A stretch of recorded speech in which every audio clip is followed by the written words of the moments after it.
idinku soo maqan oo ka soo baxay gudoomiyihii ururka Macalin Maxamuud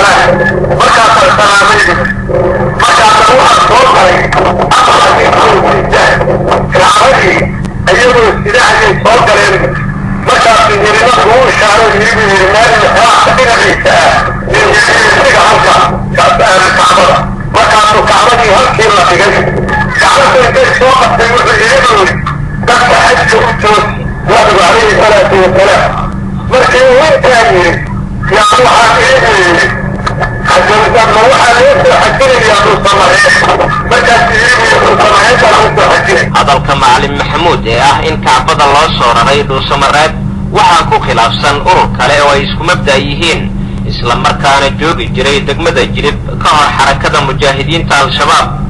iyaga oo xadreynaya ayaa waxa ay la hadlayaan Sheekh Nuur Xuseen oo qabriga ku jira sida ay aaminsan yihiin waxayna leeyihiin halow Xuseen xaruntii xaj waaye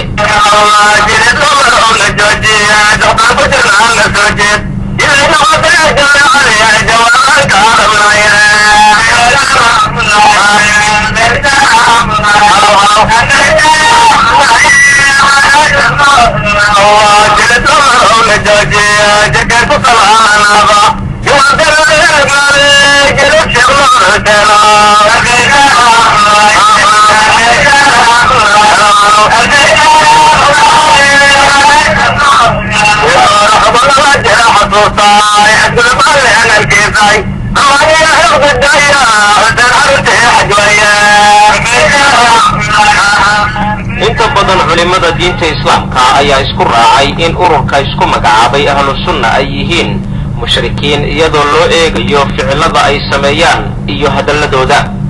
ururka ayaa aaminsan in Allah qeyrkii ay wax nooleyn karayaan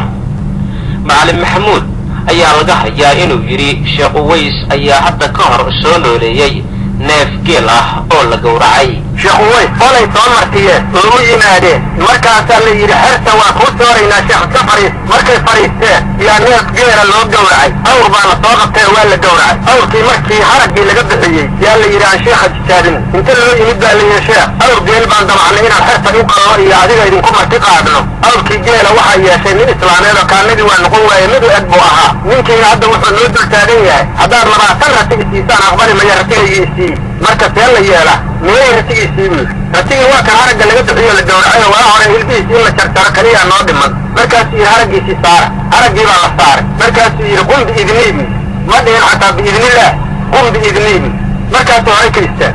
ururka isku magacaabay ahlu sunna ayaa